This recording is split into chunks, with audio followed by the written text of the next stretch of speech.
Muy pero muy buenas noches, bienvenidos a Le Doy Mi Palabra. Efectivamente, como les anticipaba Maximiliano Montenegro, hoy tenemos un programa de características especiales. Hoy no están nuestros columnistas, Pepe Leallego, José Antonio Díaz, les mando un gran abrazo. El próximo martes vamos a volver al formato original.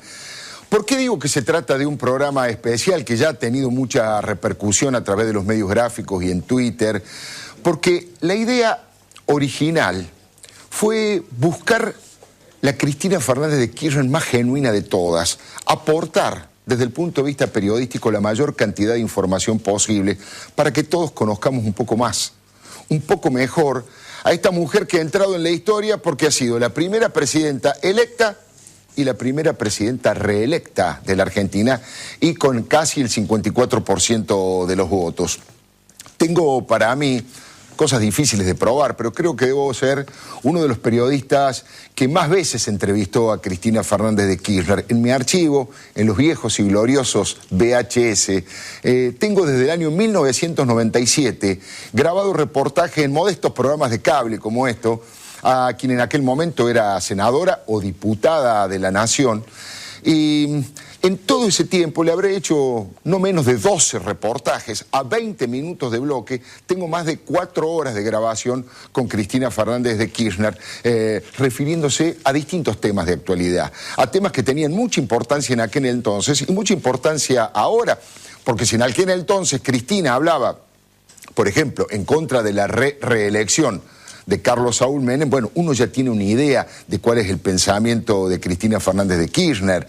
Ojo, le advierto de entrada, la idea de este programa está lejos de esos programas que utilizan el archivo para burlarse de la gente porque cambió alguna opinión. Esa cosa de vaciar, de editar en forma sesgada, me parece que ha sido agotada desde las cadenas oficiales y paraoficiales, han vaciado de contenido ese criterio. No es mi intención ni perjudicar ni beneficiar a Cristina Fernández de Kirchner, simplemente tratar de hacer periodismo, tratar de hacerlo de la forma más genuina. Fuimos con curiosidad, con interés, esta persona que nos va a gobernar hasta el 2015, ¿qué pensaba en el 97, en el 98, en el 2001? ¿Qué pensaba sobre los temas que hoy tienen importancia? Y en algunos casos aparecen contradicciones, por supuesto, pero no es para poner el dedo en la llaga. Contradicciones que tenemos nosotros y que tenemos todos los argentinos. Trabajamos cotidianamente con un material absolutamente subjetivo, que es nada más y nada menos que el humor de las sociedades. Así que no está a modo de señalamiento, fíjese usted qué contradicción, pero es interesante conocer cómo Cristina Fernández de Kirchner defendía con mucha fuerza a Eduardo Duhalde, a Domingo Cavallo, por ejemplo, ese tipo de situaciones, pero también nos hemos encontrado, y usted la va a ver, de qué manera Cristina ya en aquella época, cuando ni se imaginaba que su marido iba a ser presidente, ni se imaginaba que ella iba a ser reelecta 2 veces presidenta de la Nación, marcaba sus convicciones, y cómo las ha defendido hasta ahora, el papel de los monopolios, cómo Cristina en aquel momento ya planteaba una fuerte lucha contra todo tipo de impunidad, tanto en el tema de la AMIA, en el caso Cabezas, por supuesto en el tema del terrorismo de Estado. Es decir, vamos a ver contradicciones y vamos a ver convicciones también de aquella legisladora, de aquella senadora y diputada nacional que hoy es la presidenta reelecta de la Nación.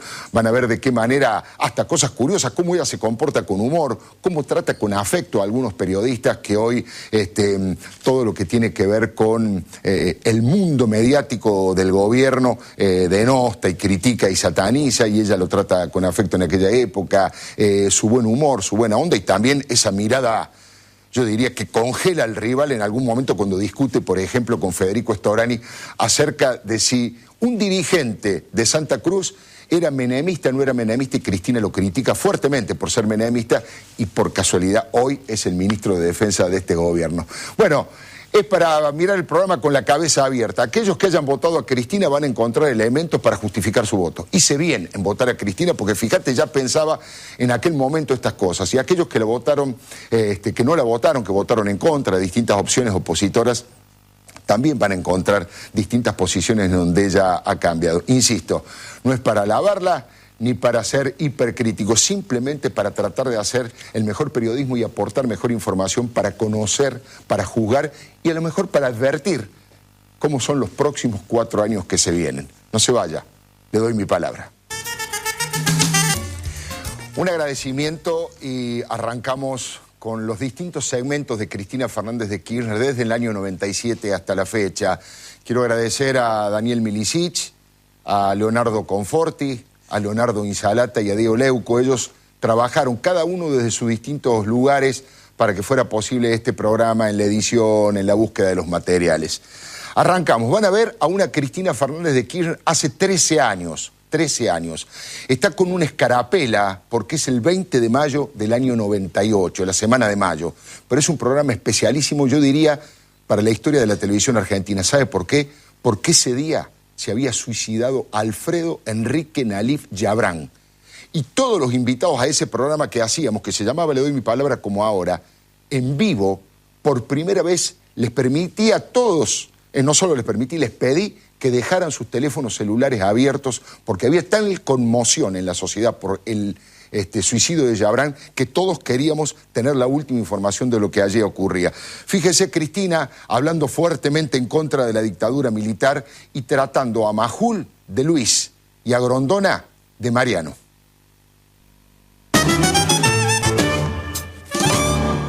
Mira, en principio voy a contarte un poco a vos y a todos los que están acá en la mesa cómo me enteré hoy del tema, ¿no? Porque yo no sé si son esas coincidencias, pero estábamos reunidas con el doctor Galeano, los miembros de la comisión bicameral de la AMIA, cuando nos llamaron por teléfono, me llamaron a mi Movicom para informarme de esto que había sucedido. Primero, bueno, con una sorpresa, me lo confirmaron que lo habían dicho en la prensa, por la televisión. La primera cosa que me vino a la mente fue la sesión del año pasado en el Senado, cuando Yabrán es recibido en la Casa de Gobierno un martes 24 de junio, si mal no recuerdo. Al otro día coincidió con el informe bimestral de Jorge Rodríguez en el gabinete. Y fue la famosa moción, la famosa sesión de la moción de censura, ¿no? Lo que ustedes hoy habían convocado para hoy, antes de que se conociera esto. Yo fui una senadora que voté por la moción de censura a Jorge Rodríguez por recibir a Yabrán en la Casa de Gobierno. Y tenía la misma sensación cuando levanté mi mano para eso que hoy. Yo creo que Yabrán simbolizaba una Argentina clandestina, ¿no? O sea, resumía todo lo que venía de la Argentina de la dictadura, pero él es Argentina como que está en otro nivel y donde se deciden cosas que no pasan por los estamentos institucionales que nosotros creemos que deben, que dicen las leyes, la Constitución, claro, y demás que deben pasar, ¿no? Y un poco por esta sensación que hoy planteaba Mariano Grondona, que es esta sensación casi ambivalente, ¿no? Entre lo que uno siente y evalúa como persona que ha tomado una decisión desde las instituciones frente a determinadas cuestiones y bueno, y lo impactante que siempre es la muerte, cualquiera sea esta, y más en una forma como la que nos enteramos, por lo menos en la versión que han manifestado del suicidio. Así que uno siempre quiere reunir más elementos para poder hacer un juicio de valor más acertado, pero esto por una parte, como decía Luis, no lo convierte a Yabrán en más inocente o más culpable. Yo creo que tenemos que separar un poco las cosas, ¿no? Porque también está el temor a quedar casi como un desalmado o como una persona que no te importan los sentimientos de la gente y entonces evalúas con una frialdad casi inhumana, un poco lo que manifestaba Grondona. Es un momento, digamos, difícil para hacer juicios terminantes y definitivos, no respecto a la evaluación que todos teníamos respecto a las actividades de Yabrán, de su participación en la muerte de Cabezas o como sospechoso de la Cámara de Diputados. Después de todo, en este país se creó una comisión antimafia en la Cámara de Diputados de la Nación para investigar las actividades también de Yabrán, ¿no? Así que es una sensación fuerte, pero en definitiva yo creo que deberíamos hacer un aprendizaje como sociedad, ¿no? De poder separar las cosas, no confundirlas, y bueno, y tal vez que este sea un punto de inflexión para que se termine una forma de ejercicio del poder en la Argentina que tenía que ver con esto, con lo oculto, con lo clandestino, no con los poderes institucionales, ¿no? Pero creo que esta es un poco la sensación que vivimos.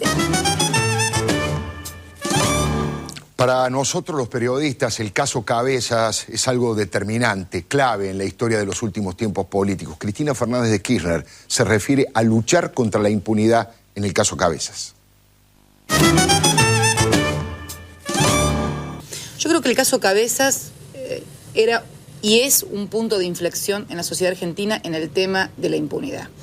Y creo que el esfuerzo que tienen que hacer, a mi criterio, todas las fuerzas políticas, es tratar de que realmente el caso se esclarezca más allá de la muerte de Yabrán, porque en eso les va la vida, sí, a las posibilidades de vivir en una Argentina diferente.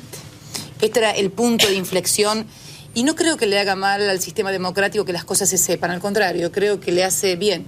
Yo no creo que las sociedades puedan vivir a espaldas de la verdad, ¿no? Creo que cuando hay sociedades que no están dispuestas a escuchar la verdad, siempre va a encontrar a alguien dispuesto a mentir, ¿no?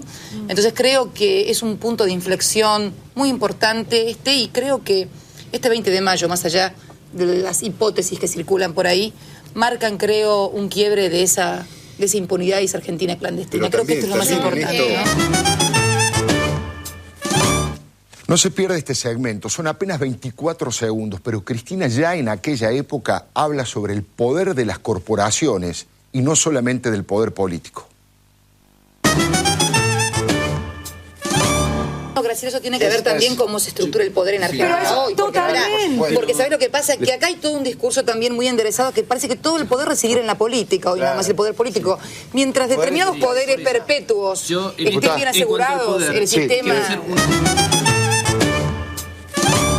Pasamos un día muy particular, por eso usted va a ver que en la mesa de Cristina Fernández de Kirchner hay una rosa roja, porque es el Día de la Mujer, es el 8 de marzo del año 2000. ¿Y de qué puede hablar una mujer el Día de la Mujer? De Eva Perón y quejarse por el poco poder que tienen las mujeres. Lo dice Cristina Fernández de Kirchner. ¿En qué mujer o en qué mujeres piensan en un día como hoy, cuando piensan en una mujer símbolo, en una mujer emblema? Bueno, la pregunta es para usted, diputada Kirchner. Suena medio obvio preguntarle a una mujer peronista de toda la vida en quién piensa, pero dígalo. Sí, sin lugar a dudas, era Perón, ¿no? Más allá de lo esperado de la respuesta, Alfredo, lo cierto es que Eva fue un punto de inflexión en la historia argentina en la participación de la mujer en política. Yo digo que Eva tenía todas las condiciones para ser una marginal en la Argentina de los años 40. Era pobre, era artista, era hija extramatrimonial y arriba, por si todo esto fuera poco, era mujer. Claro. Y sin embargo, a partir de esa marginalidad, tuvo una sensibilidad social que la hizo, bueno, creo que una figura indiscutida, no ya en su condición de mujer, sino de militante política. Y al mismo tiempo plantea un dilema, ¿no? Porque el dilema de la mujer participando en la política, pero cuánto participa en el sistema de toma de decisiones, que esta es otra historia, ¿no? Y de repente uno se pregunta si Eva no hubiera conocido a Perón. ¿Hubiera sido a Perón? Entonces es todo un dilema porque realmente muchas veces, más allá de que las mujeres hoy tenemos mucha participación en la política y en los medios, lo cierto es que esta participación no tiene correlato en el sistema de decisiones, en el poder, ¿no? Entonces, es todo un tema. En el próximo segmento, Cristina habla del tema de la autocrítica dentro del Partido Justicialista. Dice que el verdadero poder del PJ está en los gobernadores. Pero fíjese qué curiosidad. Hace 11 años, Cristina Fernández decía lo mismo que dijo en el discurso de la noche, donde fue reelecta el último domingo 27 de octubre. Habla de aquellos dirigentes que se la creen cuando logran un cargo. En todo caso, esto reordenará el sistema de poder. Pero hoy es este escenario. Está los gobernadores, democratizado y federalizado el poder, digamos. Yo digo que horizontalizado. Horizontalizado, ¿no? Exactamente. En este sentido, en un grupo de dirigentes que tienen responsabilidades institucionales muy severas y que quieren contribuir a dos cosas. A la gobernabilidad del sistema, porque a nadie, si el país se torna ingobernable, no, por supuesto, las provincias son ingobernables. Y en segundo término, para esto que te decía yo, Alfredo, de construir una alternativa. Porque esto es bueno para el sistema. Ahora, ya sé que no me va a contestar, pero yo le voy a hacer la pregunta tratando de que me conteste. ¿Y usted para qué liderazgo va a trabajar? Mira, yo creo, generacionalmente y por mi propia historia, siempre he creído en construcciones orgánicas, ¿no? Algo que la política argentina últimamente y desde no está hace muy de muchos moda, años, no está muy de moda, y que yo creo que puede surgir en el peronismo, no con un carácter estrictamente generacional, pero sí con un fuerte componente generacional. Si vos ves los hombres y mujeres que hoy más o menos tienen responsabilidades en los bloques, en las propias gobernaciones, pertenecen a una generación bastante homogénea. Sí. Y yo creo que va a tener que ver con esto, ¿no? Y bueno, con las particularidades, creo sinceramente en la posibilidad de una construcción diferente a lo que hemos venido teniendo hasta ahora. Y bueno, voy a trabajar en ese... Pero no me da dirección. 1, 2, 3 nombres, aunque sea, no. No, todavía no. Yo creo que me parece que hace falta discutir mucho y fundamentalmente para poder decirte con quiénes trabajar, tenemos que discutir cuál es la identidad del peronismo y qué es lo que queremos para el país. Me parece que esta es la primera cuestión, porque ¿sabés lo que pasa? Venimos de 10 años de transformaciones muy fuertes donde se adoptó acríticamente a la globalización sin beneficio de inventario y sin ninguna propuesta mínima. No digo de aislamiento ni de independencia que hoy no existe, pero sí de autonomía mínima. Entonces me parece que antes que discutir con quiénes, hay que discutir el qué. Una vez que definamos el qué queremos y a dónde queremos y para dónde queremos que vaya el país, ahí seguramente los agrupamientos se tornan naturales por ideas, por conductas, Sí, por historias y por afinidades naturales, ¿no? Es interesante cómo Cristina mantiene a lo largo de muchos reportajes este concepto de crear una alternativa generacional dentro del Partido Justicialista. Estaban construyendo allí el Frente para la Victoria y yo le pregunto, bueno, ¿bajo qué liderazgo para que ella diga Néstor Kirchner? No, ni siquiera dice Néstor Kirchner, fíjese. Si alguien no se ha caracterizado por adherir a los roles tradicionales de oficialismo y oposición, esto es, si soy opositor me opongo a todo, claro, y si soy oficialista digo que sí a todo, soy yo. He tenido posturas críticas de mi propio partido, de mi propio gobierno, y he aceptado y apoyado lo que me parece bien, con lo cual me parece que el criterio no es tanto de colaboracionismo, sino de criterio de apoyar con lo que uno está de acuerdo y disentir democráticamente en el marco de mayorías y minorías parlamentarias con lo que estoy en desacuerdo. Creo que tal vez hay particularidades de algunos distritos en donde su propia composición legislativa exige de negociaciones o de consensos que no suceden con otras provincias. Por caso, a quien vos mencionaste, al gobernador de la provincia de Buenos Aires, creo que es público y notorio, tiene la que legislatura en manos de la Alianza, ¿no? En manos de la Alianza, lo mismo, otro tanto le sucede al gobernador de Córdoba con el Senado, donde le falta un senador para ser mayoría. Entonces me parece que son realidades diferentes. De cualquier manera, no me parece que sea bueno adherir a estos criterios tradicionales de los políticos argentinos que se han opuesto a todos si eran oposición o que han aceptado cualquier cosa si eran oficialistas. Me parece que hay que adoptar un criterio mucho más racional y que es apoyar aquello con lo que uno está de acuerdo y bueno, y tener la diferencia lógica de ideas con lo que está en desacuerdo. Y fundamentalmente comenzar a respetar la palabra, una cosa que en la Argentina sigue cada día más devaluada. Este concepto de no elogiar todo lo que hace el oficialismo por parte de los dirigentes oficialistas, ni tampoco criticar todo por parte de los opositores, muestra un nivel de rebeldía, de sana rebeldía política, de crítica, que tal vez hoy como presidenta no sé si tolera en sus propios legisladores.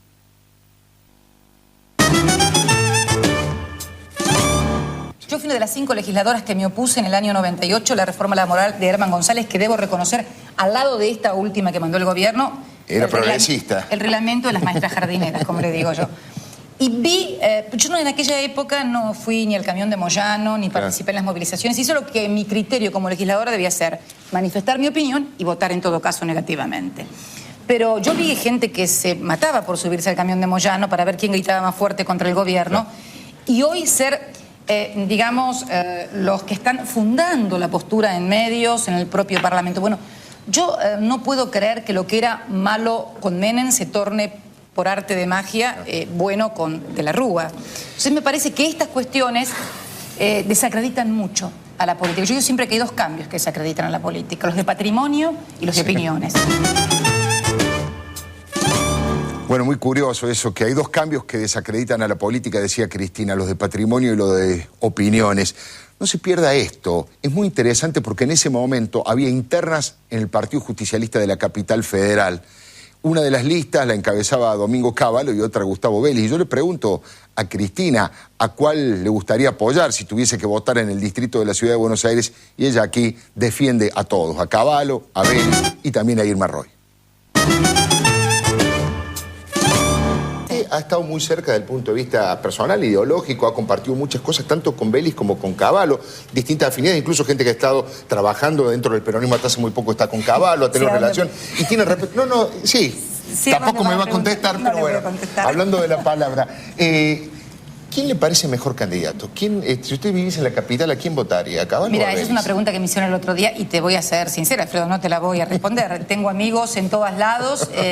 Cuando me tocó definirme en un momento donde el partido había sido intervenido y no se podía expedir democráticamente, el Partido Justicialista, me refiero al año 96, cuando Vélez se va del PJ y se va por afuera del PJ, en aquella oportunidad apoyamos a Gustavo Vélez, se había producido una situación muy anómala muy en el partido, pero bueno, la situación muy especial, casi patética del partido hoy acá me obliga como militante de otro distrito y votante de otro distrito y además amigos a no inmiscuirse. En ambas posturas e inclusive también junto a Irma Roy, que parece ser que se va a presentar también por afuera de la estructura formal del partido, me impiden manifestarme. Además no sería justo, me parece. No sería justo. Creo que tienen méritos Irma, creo que tiene méritos Cavallo, creo que tiene méritos Vélez incuestionables, pero no me obligues a definirme. Dos aspectos de Cristina en el próximo segmento. Por un lado, durísima contra Fernando de la Rúa, creo yo con toda razón. Y por otro lado, se ríe muchísimo cuando yo le hago una pregunta, una presunta pregunta bomba. Vea. Para romper el hielo le voy a hacer una pregunta fácil, sencilla, como para arrancar el programa, que es, ¿usted cree que ayudaría a la Argentina a arrancar finalmente la economía argentina que presentara su renuncia a Machinea o que el presidente de la Nación se la pidiera? Yo creo que lo que ayudaría a que arrancara la economía, déjame arrancar a mí con la respuesta, al menos, creo que sería el cambio de política económica. Me parece que el cambio de ministro sería su consecuencia, pero me parece que cambiar de ministro, si no se cambia la política, sería inútil. Me parece que esta es la cuestión que hoy es el centro de la escena política y económica. Por un lado, el quebrantamiento de las expectativas de la gente del cambio. No hay cambio. Y bueno, después viene todo lo demás. Y además, a la falta de cambio, el continuismo, la ineficiencia de un equipo de gestión de gobierno que yo creo que tiene áreas en las cuales está haciendo decididamente agua, ¿no? Este segmento que le voy a presentar tiene varios motivos de interés. Primero, habla de las coimas en el Senado. Dice que no se va a hacer la estúpida y opina con toda contundencia sobre el tema de las coimas. Es más, como ella la habían expulsado del bloque, ella sospecha de que era porque no querían tener testigos del tema de la corrupción en el Senado. Y además, fíjese qué casualidad, como el tema de las coimas lo denunció en primer término el periodista Joaquín Morales Sola, ella, Cristina, elogia a Morales Sola. Recién hablábamos del tema de la corrupción. Hay un caso que ha estallado a partir de una editorial de Joaquín Morales Sola en el diario La Nación, que es todo lo que se sospecha o lo que se dice ha ocurrido en el Senado de la Nación, que se llama con un eufemismo un intercambio de favores, pero que todo el mundo habla de coimas, para que los senadores apoyaran la reforma laboral. Usted que frecuenta el Congreso de la Nación, obviamente, que trabaja allí, ¿qué cosas ha escuchado? Y que fue senadora, además, que conoce el paño, para decirlo coloquialmente. ¿Qué opina de ese tema? ¿Cree que existió esa posibilidad? Digo porque, por ejemplo, el expresidente Alfonsín ha dicho que está dispuesto hasta a abandonar la política si esto se confirma, ¿no? Que se cuide porque yo creo que es un hombre que le puede servir mucho todavía a la Argentina. No sería bueno que dijera esto, porque yo lo dije además en una sesión, esto está en versión taquigráfica, yo tengo también fuertes sospechas de que esto haya sucedido en el Senado. Te diría que no tengo pruebas, pero también, a fuerza de ser sincera, debo decirte que me quedan pocas dudas acerca de que esto realmente existió. Es inexplicable el voto de apoyo a una ley que ni siquiera Menem pudo obtener. Ni siquiera Menem pudo obtener los testimonios, las cosas que se escuchan, las cosas que se habla en el periodismo y en la clase política cuando se apagan los micrófonos, cuando no se encienden las luces. Esto es una certeza casi en la sociedad argentina y yo creo que esto es una mancha muy fuerte para el sistema institucional argentino. Te reitero, porque sería irresponsable si te dijera que tengo pruebas, pero también sería mentirosa, hipócrita y falsa, que no lo soy, si te digo, ay, no creo, yo me retiro de la política. No sé de qué se trata, yo no me voy a hacer la estúpida.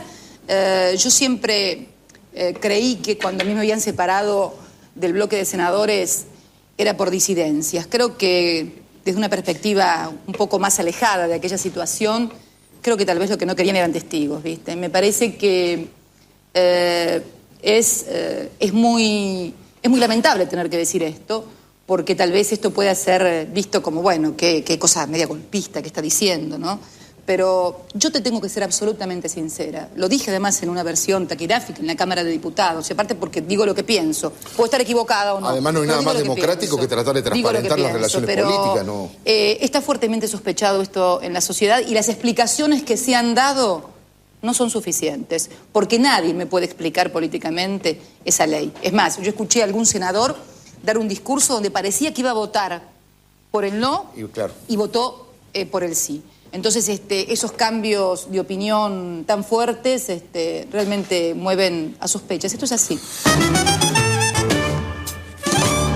Tengo que hacer una breve pausa, pero les recomiendo que no se vaya. Va a haber una Cristina hablando sobre la propaganda permanente del gobierno de Fernando de la Rúa, la propaganda permanente, enfrentándose en una discusión fuerte con Federico Storani y dándole con un caño al actual ministro Arturo Puricelli. Le doy mi palabra.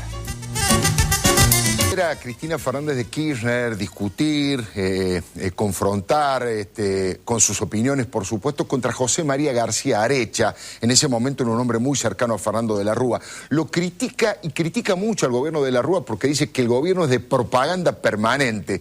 Le aseguro que sin maldad pensé en Fútbol para Todos y en el valor que le ha dado este gobierno a la propaganda oficial. También es muy dura con Fernando de la Rúa, califica de vergonzosa la actitud que tuvo el gobierno respecto de un voto sobre Cuba. Habla de una sumisión, de un seguidismo a los Estados Unidos, justo a horas de viajar a Cannes, donde se va a entrevistar con Barack Obama. Sí, yo quisiera decir algo porque estamos cerrando el bloque, así que tiene la última palabra. No creo que la gente no quiere que los políticos utilicen el tiempo peleándose, pero me parece que hay que hacer algunas observaciones respecto a lo que ha dicho García Arecha, respecto a la campaña permanente. Nadie más que el propio gobierno nacional ha estado en campaña permanente. Yo recuerdo el tema del blindaje, fue presentado como que se solucionaban los problemas de todo el mundo y todavía debe haber algún cartel grande, gigantesco, una gigantografía, donde ustedes han utilizado, ustedes han concebido, perdónenme, ahora no le interrumpa a usted. Ahora no me interrumpa usted. Ustedes han concebido, precisamente, nada más. Por eso tuvieron que llamar a Caballo. Ustedes han concebido el gobierno como una gestión de propaganda, desde la maldita de los afiches de maldita cocaína, pasando por las gigantografías del blindaje, y no se han dedicado a gobernar. El gobierno justicialista gastó fortunas en propaganda con los gastos reservados desde el año 89 hasta el año 99. La CIDE gastaba 350 millones de pesos por año y ahora gasta 150. Y lo gastaban en propaganda y a veces indirecta, que es más grave. Yo no lo interrumpí. Yo no le estoy hablando de los montos que demandaban en propaganda, sino concebir a la gestión de gobierno como una acción de propaganda permanente. Esto es lo que le estoy diciendo. Dos frases. El blindaje fue presentado. Exterminio y pulverizaciones. El gobierno justicialista nos llenó de frases. En determinado momento parecía que era una competencia con Jorge Newbery para ver cuánto se inflaba un globo más grande y se largaba para distraer a la gente. El presidente de la Rúa ha pagado un montón de costos, ha cometido errores y lo que nos quieren hacer ahora es... El otro día tuve la oportunidad de tomar un café con Felipe González y me decía que el invento que hay en Argentina es excepcional.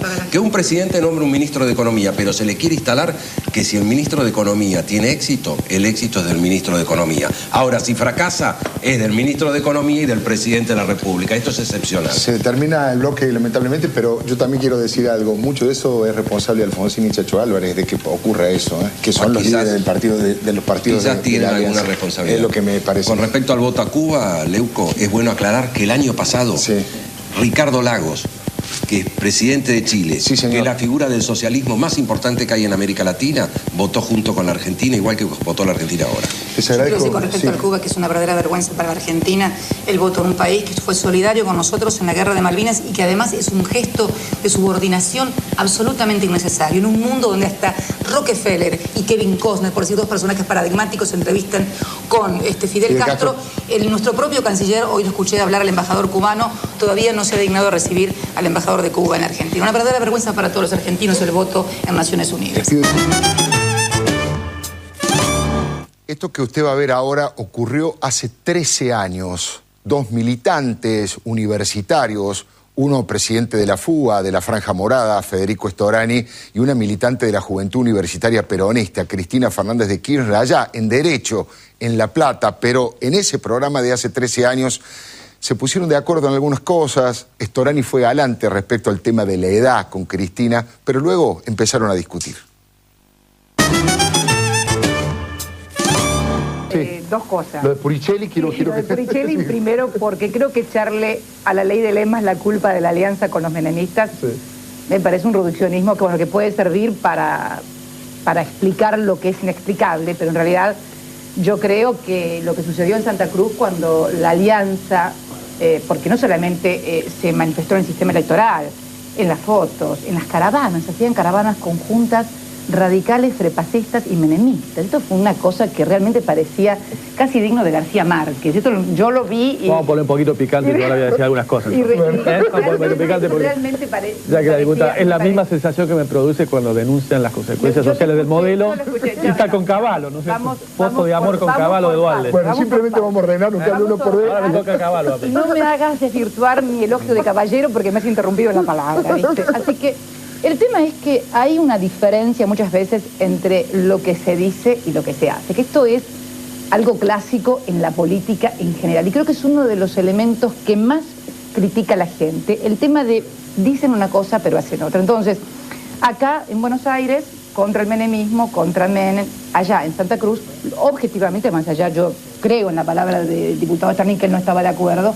Lo cierto es que los dirigentes de la Alianza, aquello no es una filial japonesa de la Alianza, es la Alianza en el distrito de Santa Cruz, República Argentina, hicieron esto, fueron con los menemistas, no con cualquier menemista, con el que además era el segundo de barra en la administración de aeropuertos, con quien había privatizado el correo y con quien además pintó todo Río Gallegos con Menem 99.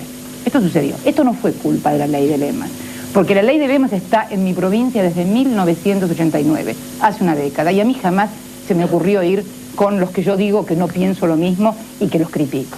Entonces me parece que esto es como el bisturí. Con un bisturí se puede degollar a alguien, se puede matar a alguien con un cuchillo, pero también con un cuchillo sirve para cortar la carne. Me parece que echarle la culpa al instrumento de una decisión política, yo creo que en todo caso lo que hay que hacerse es cargo de esa decisión política, si fue un error, y bancarse los costos. Esto es lo que hace a Puricelli. La discusión daba para más, por supuesto. Dos fogosos militantes de aquella universidad y Facultad de Derecho de La Plata. Vale la pena seguir. Fíjese cómo continuó esa discusión. Una primera parte para la ley de lemas, él hablaba de los distritos urbanos, la experiencia que nosotros tenemos en un distrito como el de Santa Cruz, 111.000 electores, donde la política se hace de otra manera y donde hay un control social muy grande sobre las dirigencias políticas, impide todo este tema de corrupción. En cuanto al aparato del gobierno, yo quiero decirle que en 1989 a mí me tocó encabezar un sublema y ¿sabe a quién le gané? A la lista del gobernador de entonces que tenía todo el aparato partidario. Y lo pudimos hacer porque hubo ley de lemas. Me tocó encabezar a mí la lista, con lo cual esto de que lo que sucede, que con la ley de lemas se acaba, digamos, los caciques partidarios. Los partidos políticos ya no pueden confeccionar la lista de candidatos a diputados de acuerdo a la fuerza de tal u otra agrupación interna. Esto que tiene la contrapartida muchas veces de la falta de solidaridad dentro del partido, lo que también ataca es la conformación de las burocracias partidarias. Porque no nos vamos a engañar, los grandes partidos nacionales, militantes como Storani de la UCR, el Partido Justicialista, otro gran partido nacional, tienen estructura y aparato que viene consolidado hace mucho tiempo. La dirigencia que surge como opositora a la lista, por ejemplo, de ustedes en la provincia de Buenos Aires, convengamos que le cuesta mucho más armar una interna en toda la provincia que se hubiera... Parece una interrupción pequeñísima. Perdón, yo te escuché. No, pero para ilustrar, nada más. Para ilustrar. Vamos a hacer como el diputado. Como el diputado, solo si la diputada lo permite. Bueno, si me lo concede, nada más por ella, para ilustrar el tema de la interna de la provincia. No la conoce. Yo lo escuché no la conoce. Entonces, me parece a mí que el tema de lo que muchas veces, porque también se ha intentado debatir en el Congreso el tema del fin de las listas sábanas. Nosotros hemos introducido también en la provincia, en la última reforma constitucional, listas uninominales, de modo tal que vaya el nombre de un diputado y que la gente pueda elegir el nombre de ese diputado. Hay a lo mejor 5 diputados del mismo partido, pero la gente elige uninominalmente por el pueblo a un diputado. Entonces, claro, esto quiebra un poco los liderazgos internos partidarios. ¿Por qué? Porque si hay una figura que tiene un prestigio, que tal vez no sea muy sujeta a lo que quiere la conducción del partido, y bueno, esa persona tiene un espacio para ir a ¿Quieres disputar alternativa? poder. Entonces, eso en lo que hace al tema de la ley de lemas. El otro, el doble discurso de Duhalde y el esfuerzo, yo digo, que está haciendo permanentemente la oposición de machacar como que Menem es igual que Duhalde, que Menem es igual que Duhalde, Duhalde es igual que Menem, el doble discurso. En principio, si fueran tan iguales, no tendrían tanta necesidad de machacar sobre esta cuestión. Segundo, me parece que la política del gobernador Duhalde, desde la negativa, por ejemplo, a estatizar el Banco Provincia de Buenos Aires, segundo banco de línea oficial, cuando desde todos los sectores del establishment, el propio Cavallo, cuando era ministro de Economía, el propio Fondo Monetario le exigía la decisión política de Duhalde, de decir, el Banco Provincia queda en la órbita del Estado provincial, me parece que hace una diferenciación muy fuerte en política. Ni que hablar en cuanto a la actitud frente a la cuestión de la pobreza. Se podrá discutir si es asistencialismo, si no es asistencialismo, si son políticas universales, si son políticas focalizadas, pero que hay una decisión política de no mantener al Estado ajeno a la cuestión social en la gobernación de la provincia de Buenos Aires, me parece que es una cuestión indiscutible de esta. Y el otro tema, el de la policía, que es el otro gran tema, y te voy a contar algo, Alfredo, que a mí fue una de las cosas que más me movilizó a estar con Duhalde, fue el tema de la policía y fue también el tema de Chabrán, ¿no? Que fueron los dos temas en los que a mí me pareció que Duhalde, a diferencia de toda la dirigencia, porque con la policía de la provincia de Buenos Aires, yo soy nacida en La Plata, la policía de la provincia de Buenos Aires no es corrupta o tiene problemas desde que Duhalde es gobernador. De la policía de la bonaerense, que sirvió como apoyatura a todo el organismo represor de Camps y todo lo que se hizo siempre en materia de juego, de prostitución, y ahora, esto lo sabía todo el mundo, salvo que ninguna dirigencia política se había atrevido a meterse, no porque tuvieran complicidades con la policía, no estoy acusando a ningún gobierno ni ningún gobernador de complicidades con la policía, pero había una suerte de temor. ¿Por qué? Porque los organismos de seguridad, en la Argentina, especialmente los que son más numerosos, han desarrollado una lógica que está por afuera de los controles civiles. Y entonces hay un cierto temor de las dirigencias políticas a tomar parte de esto. Y yo creo que Duhalde tuvo la valentía de enfrentar el problema y comenzar con la reforma. Y el otro tema es el de Chabrán. Yo te digo, a mí me tocó ser senadora y yo veía la experiencia del tema Chabrán, donde las dirigencias Chabrán perforando dictaduras, el gobierno anterior, este gobierno menemista donde hizo sus mejores negocios, y como una suerte de reticencia de que Chabrán era alguien que nadie hablaba. Y sin embargo, Duhalde tomó el toro por las astas y frente a lo que sucedió en la provincia de Buenos Aires con el episodio de Cabezas y demás, siguió hasta las últimas consecuencias, no en los discursos, en los hechos. Entonces me parece que querer asimilar forzadamente el doble discurso, que Duhalde es igual que Menem, me parece que es una ficción que choca contra la realidad y contra los hechos objetivos. Refiriéndose Cristina Fernández de Kirchner a que Duhalde no es igual que Menem, hablando sobre el tema de que Duhalde defendió y no privatizó el Banco Provincia en la provincia de Buenos Aires, pese a que Néstor Kirchner sí privatizó el Banco de Santa Cruz allí en su provincia. Interesante. Queda otro fragmento de toda esta discusión donde aparece nuevamente el banco hipotecario, la posibilidad de la privatización, el Lobo Rivelli. ¿Se acuerdan del Lobo Rivelli en el caso de la AMIA? Una discusión de Cristina Fernández de Kirchner con Federico Storani. Y además Cristina dice que en este país solamente van presos los ladrones de gallina, que los poderosos nunca van presos.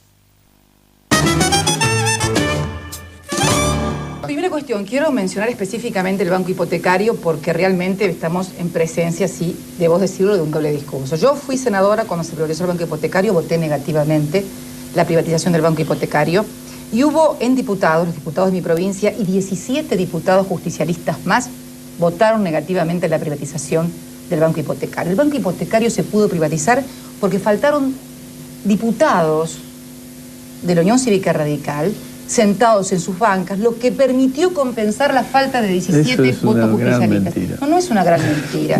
Esto fue publicado, inclusive la lista de diputados que no estaban presentes fue esto fue publicado por un diario porteño, Ámbito Financiero, lo recuerdo muy bien. El diario más mentiroso publicó el listado de diputados que casualmente faltaban a la hora de la votación, de modo tal de que no se pudo, porque yo creo que habría también que conocer algunas componendas que muchas veces se dan en los parlamentos. No se vota únicamente muchas veces negativamente, sino también no estando y permitiendo entonces compensar los votos negativos. 17 diputados justicialistas votaron negativamente la privatización del banco hipotecario. Si hubieran estado sentados en las bancas todos los diputados que tenían que estar, el banco no estaba privatizado. Esto está hecho con nombre y apellido. Me acuerdo que inclusive uno de los diputados que faltaron en aquella oportunidad era el diputado radical de mi provincia, Patterson, cuyo nombre apareció publicado en el diario. Esto con respecto al banco hipotecario. Por eso, cuando se habla del doble discurso, sería bueno conocer a fondo las historias parlamentarias y los acuerdos que se tejen entre presidencias de bancadas con la propia presidencia de la Cámara de Diputados. Yo no quiero recordar el episodio de por qué Pierri seguía siendo presidente cuando habíamos juntado un número de diputados que nos permitía votar y bueno, se abstuvo la oposición y Pierri siguió siendo diputado. Por eso hay muchas formas de votar y hay muchas formas de construir la historia parlamentaria argentina. Esto por una parte. La segunda parte, que creo que se refería a las políticas, a la policía, creo que hizo mención especial al comisario Rivelli, un tema que conozco muy de cerca. Vos sabés, Alfredo, que yo soy miembro de la comisión bicameral de AMIA, seguimiento. Yo también. Sí, pero vos no vas a las reuniones. Yo estoy perfectamente informado porque yo voy a está el diputado Cruchaga. Yo voy a todas las reuniones. Además, ¿va a negar lo de Rivelli que está imputado? No voy a negar lo de Rivelli que está imputado. Voy a pasar a explicar. Yo voy a todas las reuniones, no falto jamás a una reunión de la Comisión Bicameral de AMIA.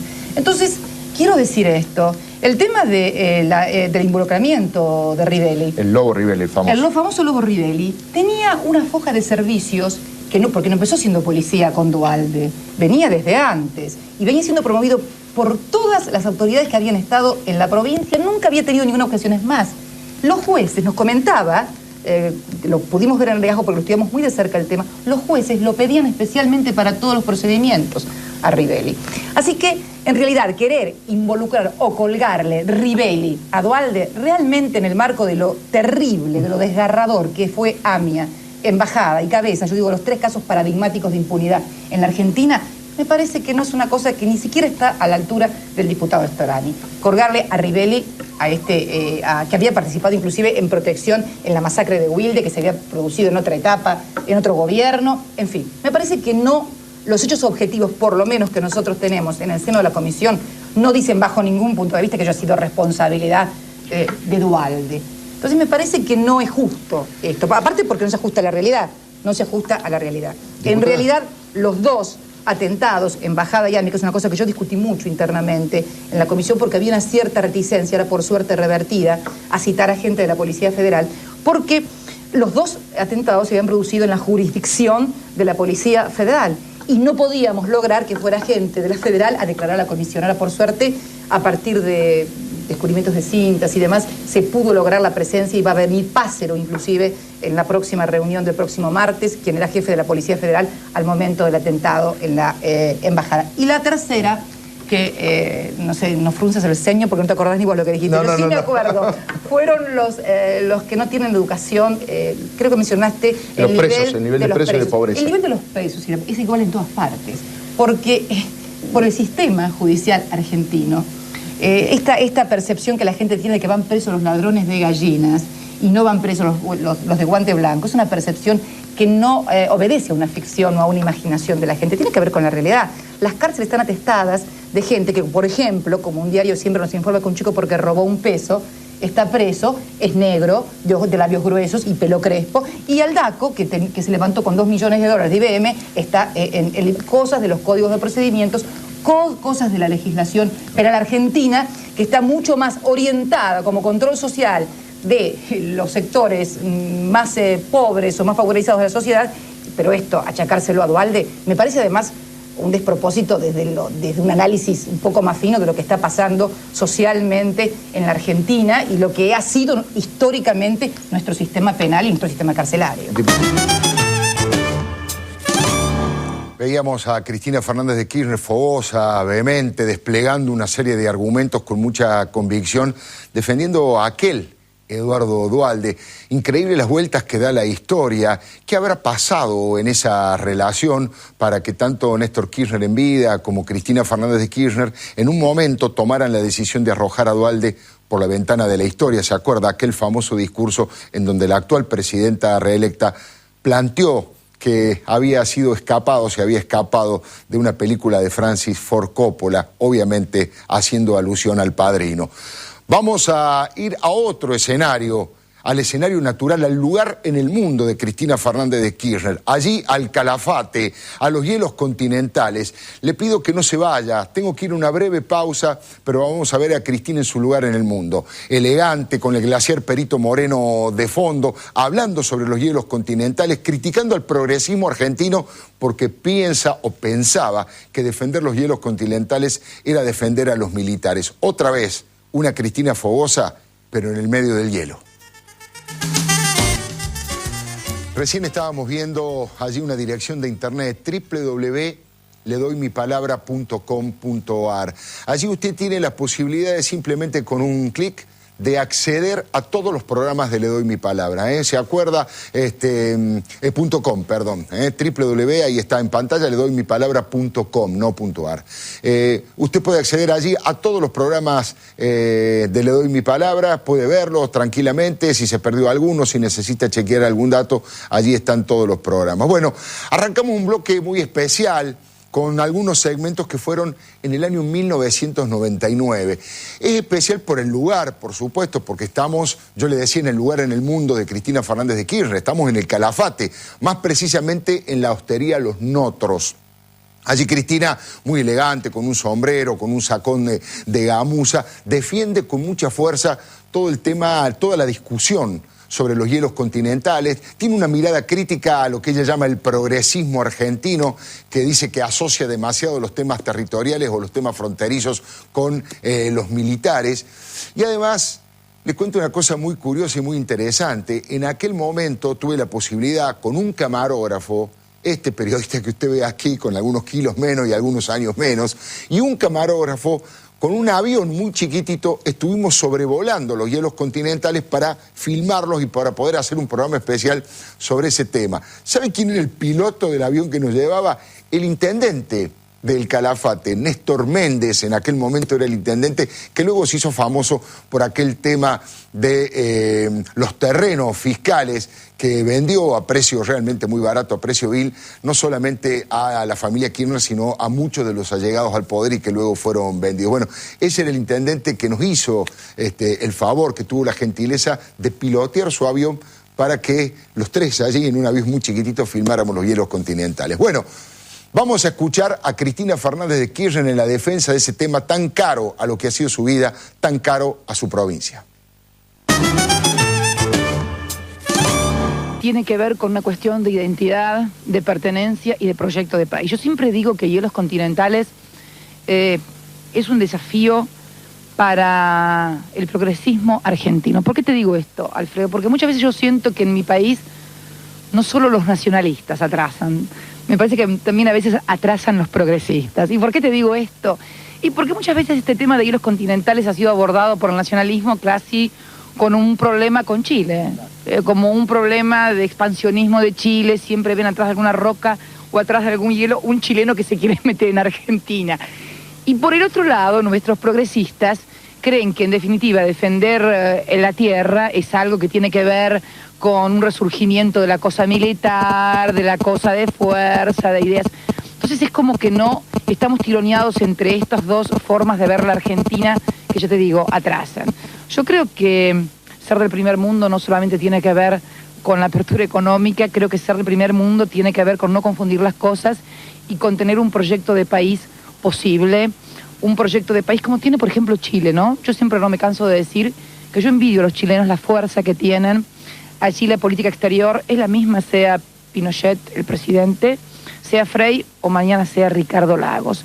Porque es como que de fronteras afuera hay un proyecto de país en la cual todos se sienten indisolublemente identificados, que es algo que no nos pasa a los argentinos, ¿no? En este segmento que viene, Cristina Fernández de Kirchner es muy dura con el ex canciller hoy fallecido Guido Di Tella. Lo trata de mentiroso, dice que en un país serio no hubiese durado 5 minutos Di Tella, obviamente con el mismo tema de los hielos continentales. Pero le pido que preste atención, porque es muy crítica de algo que hace muy pocos días tuvo mucha presencia en los medios de comunicación y mucha actualidad, el tema del contrabando de armas. En aquel momento estaba muy fuerte la investigación sobre el tema del contrabando de armas, la mirada sospechosa sobre el expresidente Carlos Saúl Menem, y usted sabe que Carlos Saúl Menem hace muy poco tiempo fue absolutamente sobreseído de la causa del contrabando de armas, no tuvo que pagar absolutamente nada ante la justicia, y es más, el domingo 27 de octubre, Carlos Menem ganó las elecciones en La Rioja, va a ser senador nacional nuevamente y tiene una simpatía muy particular que le expresa en La Rioja políticamente con Cristina Fernández de Kirchner. Si fuera nuestra relación no sería ningún problema. Entonces me parece la relación de los argentinos con esta Cancillería que muchas veces parece una caricatura y que si algo le faltaba ahora, digo, es verse involucrada como está involucrada en el tema de las armas, ¿no? Cuando aparentemente no sabía nada y ahora descubrimos que sabía todo. Tenemos una Cancillería un tanto mentirosa. En hielos continentales nos ha mentido mucho a los argentinos. En 1991, cuando firmó el acuerdo de la poligonal, sostuvo que lo hacía porque no se veían las altas cumbres, porque era imposible demarcar en la región. Después se comprobó que todo esto era mentira. En cualquier país medianamente serio, un canciller que miente a la opinión pública, que firma un acuerdo donde dice cosas que no son ciertas, no hubiera durado ni 5 minutos. Después, bueno, está las relaciones carnales, está la política de seducción de los kelpers, ahora, como te decía, el tráfico de las armas. Creo que, sinceramente, nuestra Cancillería no tiene una política exterior en la cual los argentinos podamos sentirnos identificados. Seguimos en el Calafate, allí en la hostería Los Notros, tomando un tecito con Cristina Fernández de Kirchner. Ella mantiene su posición muy fuerte de defensa del tema de hielos continentales. En eso la provincia de Santa Cruz y el gobernador de entonces, Néstor Kirchner, jugaron un rol realmente muy importante, yo diría trascendental.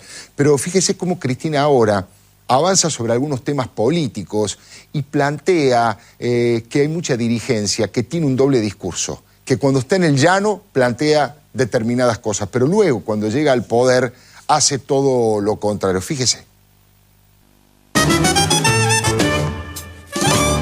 ¿Es posible en la Argentina tener un discurso unívoco, esté uno en el llano o esté uno en el poder? O si vamos a ser condenados eternamente a escuchar a los dirigentes con un discurso cuando son oposición y de repente, cuando tienen posibilidades de convertirse en oficialismo o se convierten en oficialismo, con otro discurso. Este es otro desafío también de la política argentina. Vos viste que hay políticos que cuando van al sindicato tienen un discurso, cuando van a ver a los empresarios tienen otro, y cuando van a la universidad tienen otro. Es como si hubiera varias Argentinas, como si hubiera muchos discursos posibles y finalmente ninguno se junta con el otro. Espero que le esté resultando útil, que esté resultando interesante, entretenido. Es información de la que uno se nutre para conocer más y mejor a quién va a gobernar hasta el año 2015 en la Argentina y acaba de ser reelecta.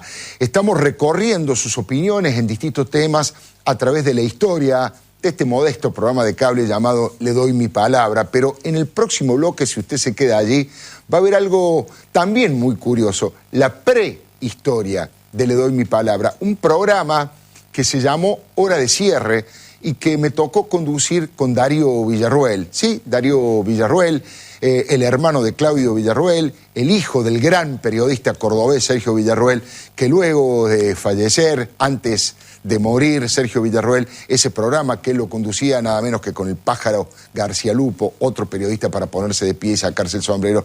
Bueno, Sergio tuvo una cosa muy afectuosa hacia mí, un poco expresó la posibilidad de que yo continuara dirigiendo ese programa, lo expresó mientras estuvo enfermo, y allí su hijo, Darío, me ofreció esa posibilidad y tuvimos la posibilidad de conducir Hora de Cierre. Allí también entrevistamos a Cristina Kirchner, pero eso después de este pequeñísimo corte. Le doy mi palabra. Recuerdo que se trata ahora de un programa de la prehistoria de Le Doy Mi Palabra, se llamaba Hora de Cierre. Tuve la posibilidad y estaré eternamente agradecido a don Sergio Villarroel, el periodista que yo admiraba en Córdoba desde chico con aquellas coberturas maravillosas que hacía para Telenoche del Cordobazo, por ejemplo, en el 69.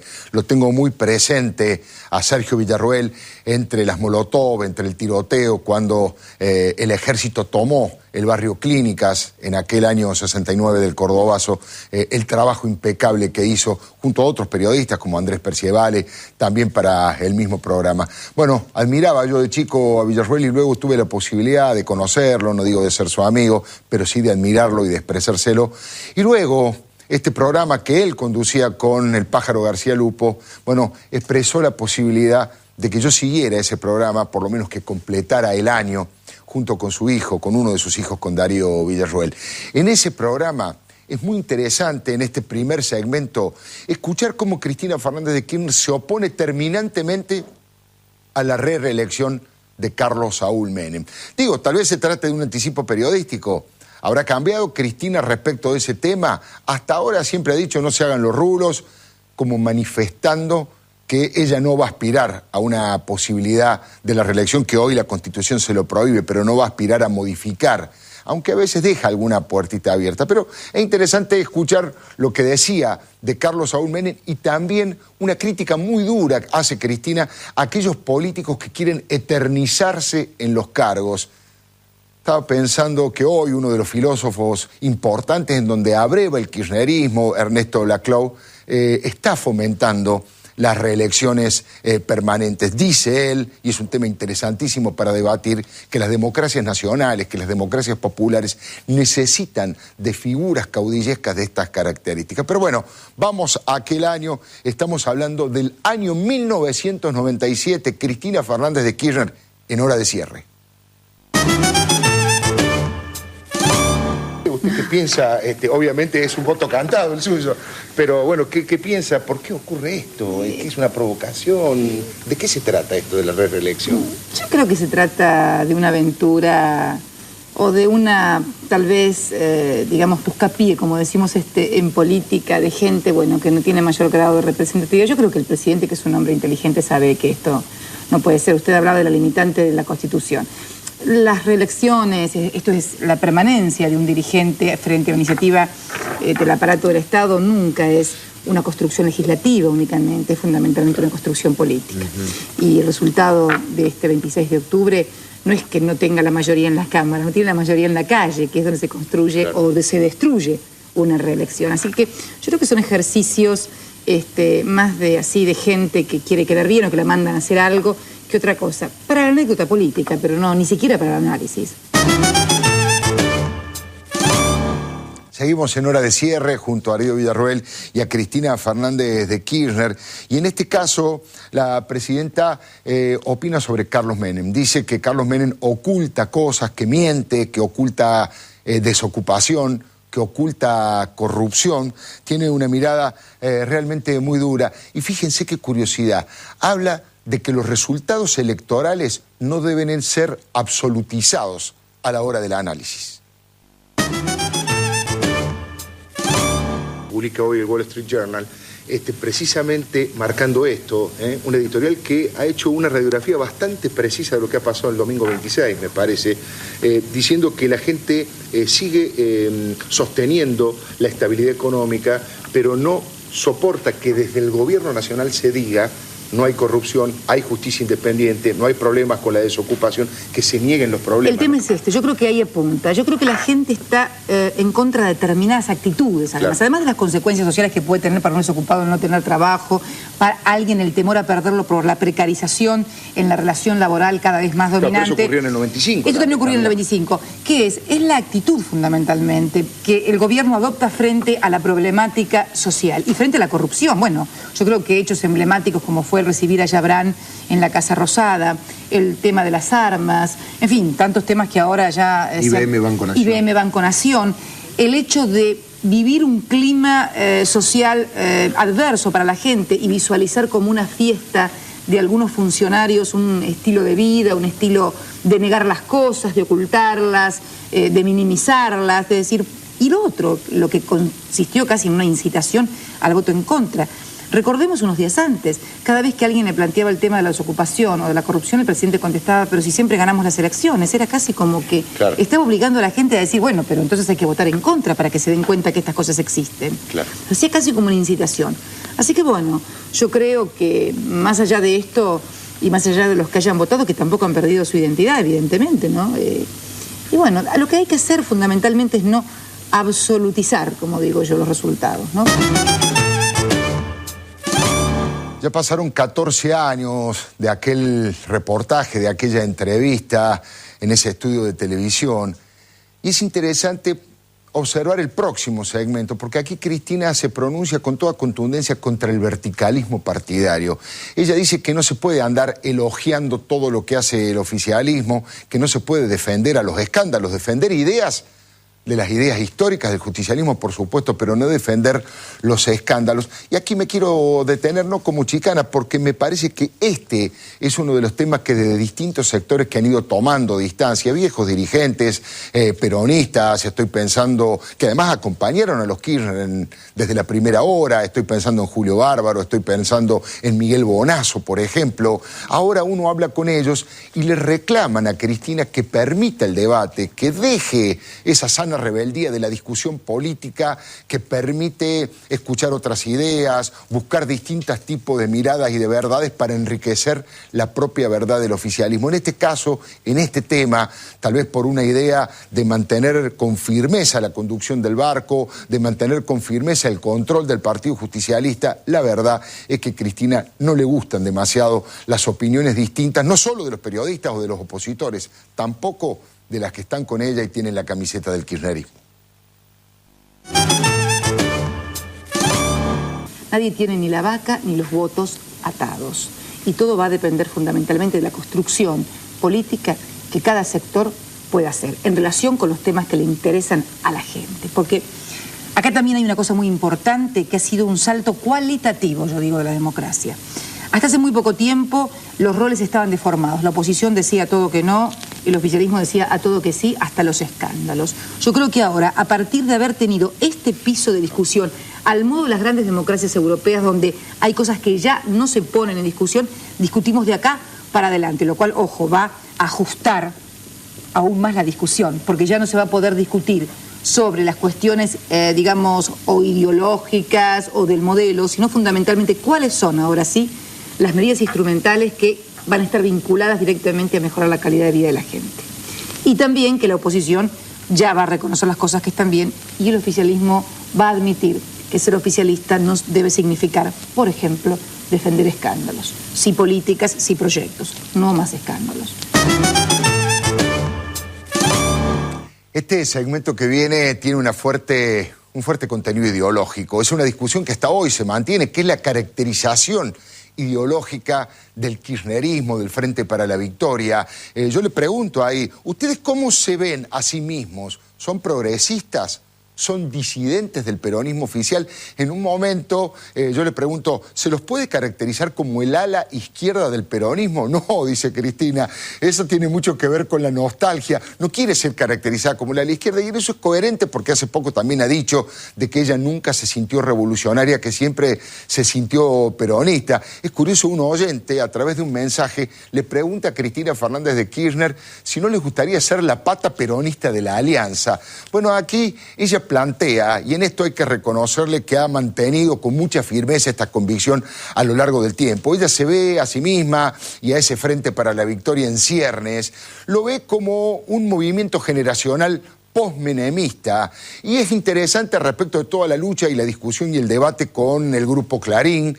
Ella en ese momento plantea que está a favor de un capitalismo moderno que controle a los monopolios sin volver al 45. No se lo pierda, Cristina, con toda la discusión ideológica de la caracterización de su propio movimiento.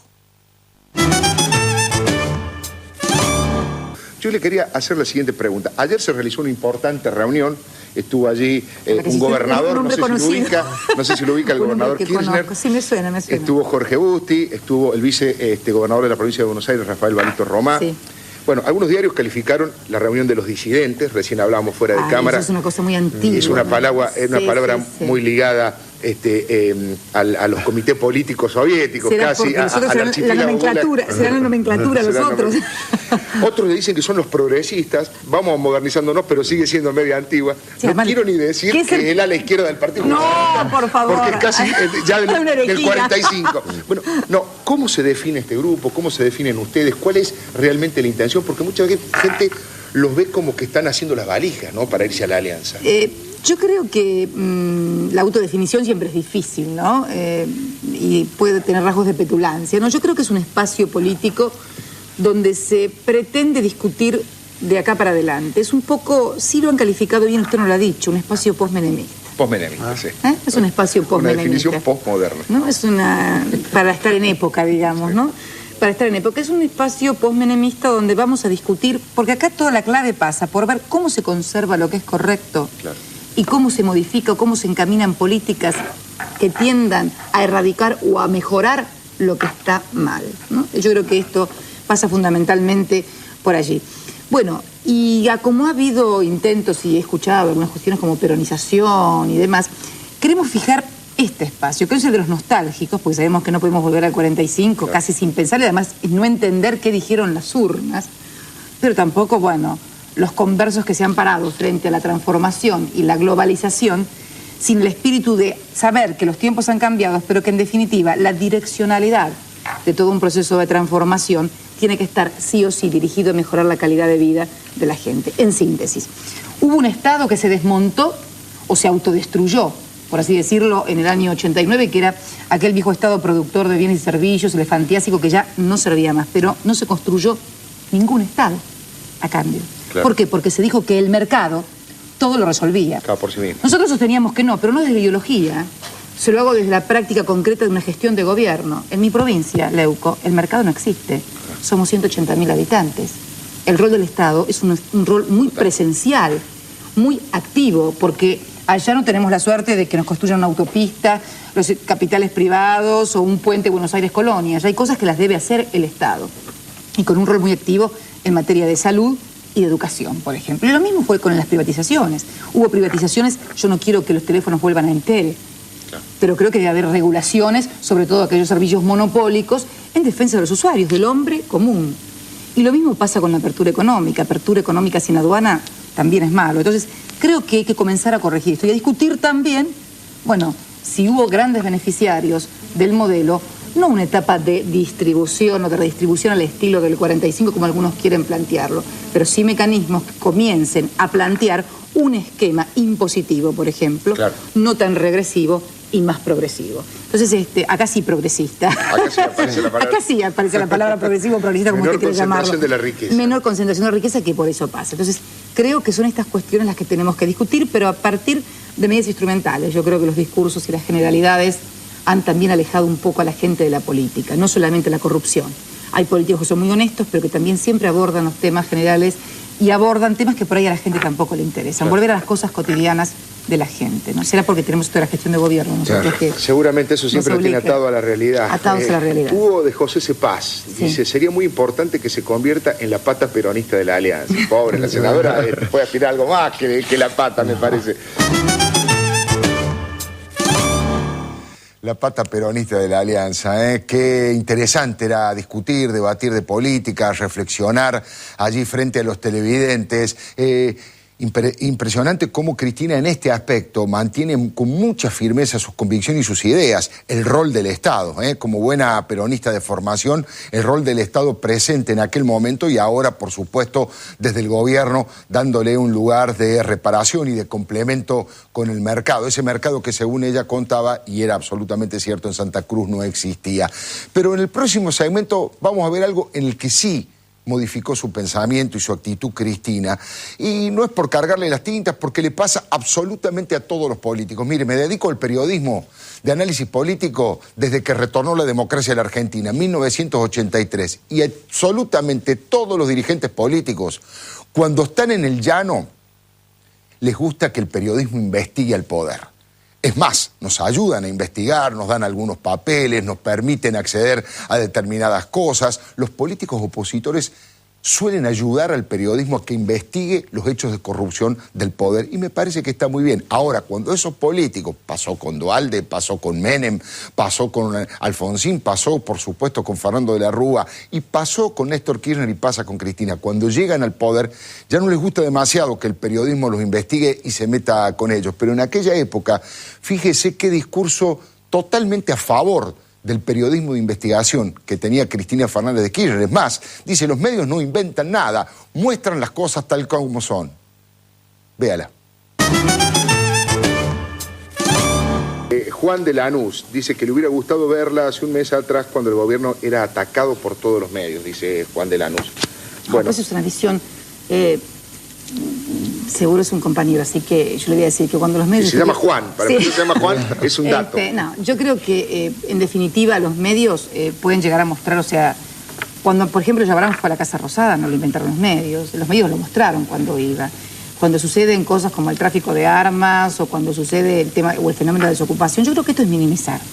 Además, si lo vemos desde esta perspectiva, ¿alguna vez los medios estuvieron a favor del peronismo desde el 45 a la fecha? Dice, Perón decía que una vez sí estuvieron a favor y fue cuando cayeron, ¿no? Claro. Si es que nos remontamos. Es que yo creo que es una simplificación que... Sí, además una actitud paternalista, subestimar a la gente. A la gente como que la gente la manejan a partir de un aparato de televisión o de un aparato de radio, ¿no?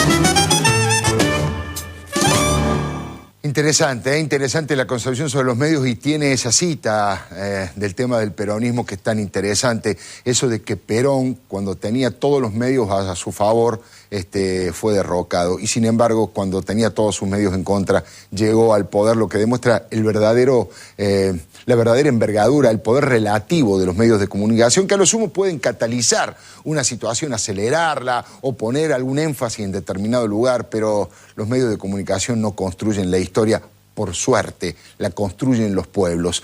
Y hablando de ese tema, lo invito a que vea este segmento donde Cristina cuestiona la justicia, a los jueces, porque no se meten con los poderosos, porque hay demasiada impunidad.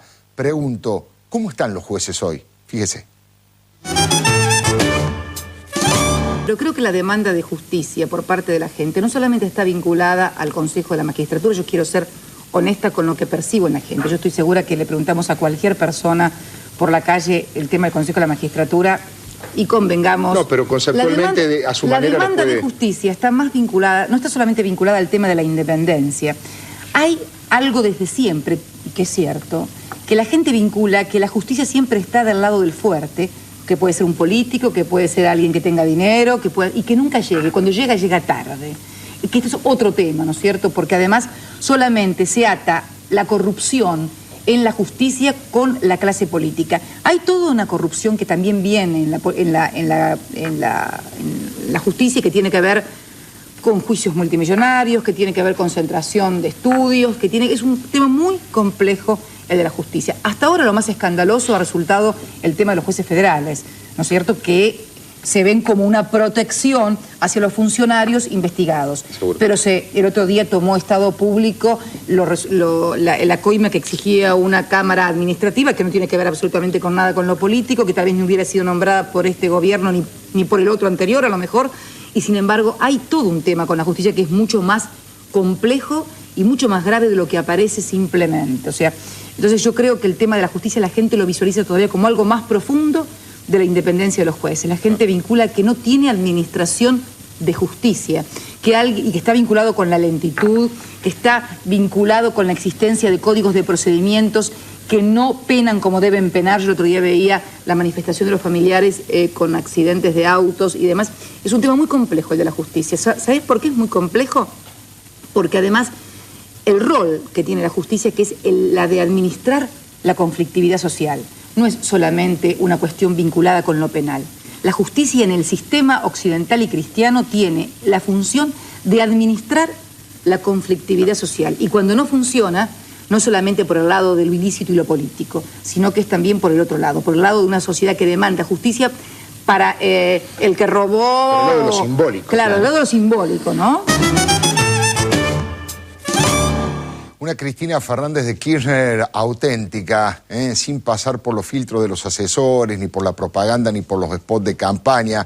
Una legisladora valiente, corajuda, seductora, con un discurso realmente inteligente.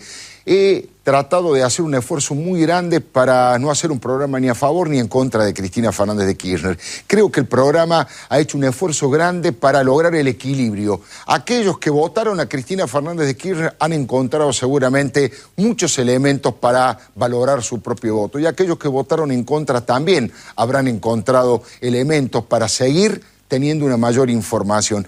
La idea fue esa.